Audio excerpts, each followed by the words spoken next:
Wakil Ketua DPR RI Sufmi Dasko Ahmad mempersilahkan masyarakat untuk menyuarakan aspirasinya ke DPR asal tertib. Dasko bilang apa yang disampaikan massa akan menjadi bahan introspeksi bagi DPR. Ya, pada dasarnya kan kita menghormati hak untuk berserikat, berkumpul dan menyatakan pendapat, dan tentunya menyuarakan aspirasi kepada DPR RI kita akan terima dengan baik dan kita akan lakukan juga introspeksi ke dalam.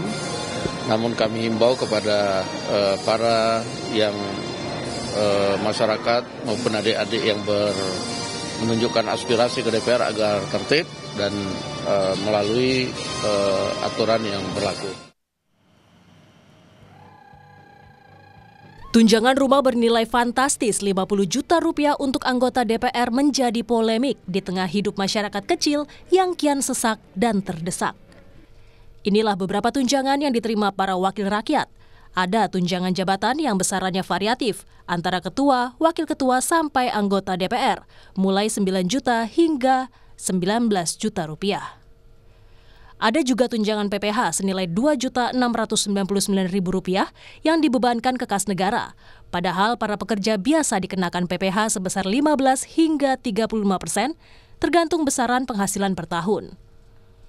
Selanjutnya ada tunjangan komunikasi mulai dari 15 hingga 16 juta rupiah.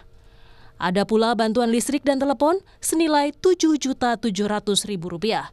Dan tunjangan perumahan yang paling memantik kemarahan publik karena sebesar Rp50 juta. Namun belakangan Wakil Ketua DPR RI Adis Kadir menyatakan tidak ada kenaikan gaji melainkan hanya beberapa tunjangan seperti tunjangan rumah yang sudah dianggarkan sejak tahun lalu. Seperti saya sampaikan, tunjangan beras itu tidak ada kenaikan sejak tahun 2010, itu sebesar 200.000 kurang lebih per bulan. Jadi itu saja yang ingin saya klarifikasi. Jadi saya sampaikan tidak ada kenaikan gaji. Yang ada memang hanya tunjangan perumahan yang sudah dianggarkan sejak tahun lalu. Itu karena rumah dialihfungsikan oleh Sekretariat Negara.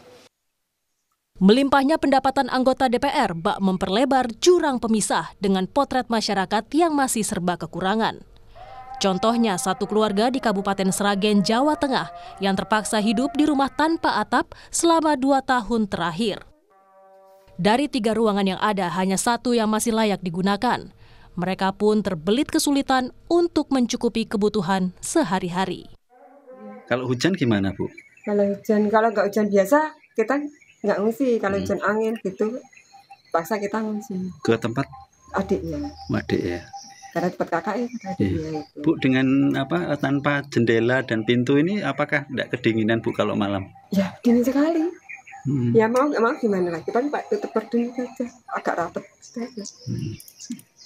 Untuk masak gimana, Bu?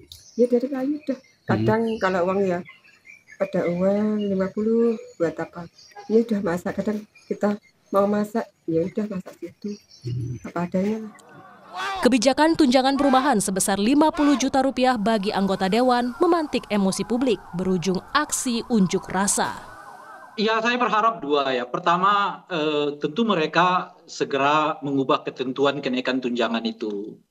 Ya kan, supaya masyarakat kita merasa bahwa mereka yang berada di gedung DPR itu adalah memang wakil mereka, bukan orang asing. Segeralah mereka mengubah perilaku. Tadi ada 3 yang saya sebut itu ya, gaya hidup, ya, soal kesenjangan dan perilaku, dan yang ketiga adalah soal visi politik ataupun pandangan politik mereka gitu. Kemewahan yang didapat anggota DPR dinilai tak berempati dengan kesulitan ekonomi masyarakat, salah satunya badai pemutusan hubungan kerja. Masyarakat juga mempertanyakan semangat efisiensi yang digaungkan pemerintah. Tim Liputan, Kompas TV.